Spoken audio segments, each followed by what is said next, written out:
John Anik on his podcast took a poll, and the question to the poll was real simple. Who is the most likely underdog to win a world championship next week? 3 guys.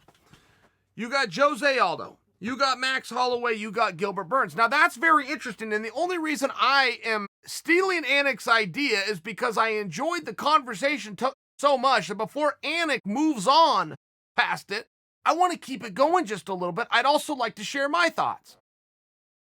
Aldo's a little bit of a hard one to dismiss, okay? A couple of storylines here are going to match up, but let's start with Aldo. Aldo used to train with Peter Yan. Now, Dantes was a teammate that was in the room who looks up to Aldo greatly, but had wonderful things to say about Yan. Dantes was very objective to say, look, Yan kept his mouth shut. He was always there to spar. You could always trust him. He worked really hard. He absorbed a whole lot of things. There was a bit of a language barrier, so he was really there purely to learn. Now, I understand that from all of my time training with Yushin Okami, where when he comes to town, it's not to have fun and go hang out. It is fully to work and share knowledge and get better with like-minded people that have the same goal. But Dantes did go a little bit further to say Aldo won those sparring sessions. And they went almost every single day, and Aldo won almost every single day. Dantes went even further to say, allow me to say this before you come to the conclusion, Aldo was meaningfully bigger. Aldo was competing a weight class above him. I'm just sharing with you, either way, if you want to know who got the best of who, Aldo came out on top. That's a very real thing. When you have a feel for your opponent, whether you were the hammer or you were the nail, when you have that feel for your opponent, you do have some tendencies and some ideas. And largely, when 2 guys spar that are similar in weight class, they're doing the math in their head that they may match up someday. So then you start to wonder, did that happen? Did it factor in? And which one? Was it Aldo holding back while still getting the best of Yan? Was it Yan holding back while getting bested by Aldo? Was neither a factor, and they didn't think that they would see this day? But it does become very relevant. And yes, you can always make the very simple man's argument of, well, sparring doesn't count. I get it. Sparring doesn't count in that whoever won the sparring doesn't get to put that on their record. If you outspar a guy who's a world champion, you don't then get to become world champion. Yeah, I get the whole thing. But in other sports, it's still a very good indicator. By example, to have a world or Olympic championship in track and field or swimming, you must break the record in a world championship or an Olympic event. You can't just go do it in practice and have proof and film the whole thing and say, look, it's a new world record. It must be within world competition. So I do understand that these things don't carry over. You don't get to get the jump on a guy in a competition that is not a competition. It was a practice room. We get it.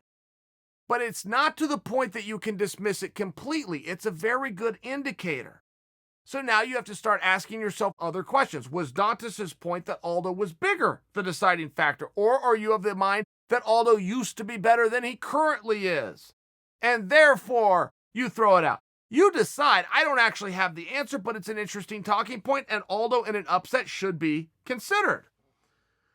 When you look at Max versus Volkanovski, I will share with you I am nothing flat but impressed with Volkanovski, and not just his win against Max. I thought his win against Aldo was meaningful. He broke on everybody's radar with his win over Chad Mendes, something very few human beings can say that they ever achieved. Volkanovski matters.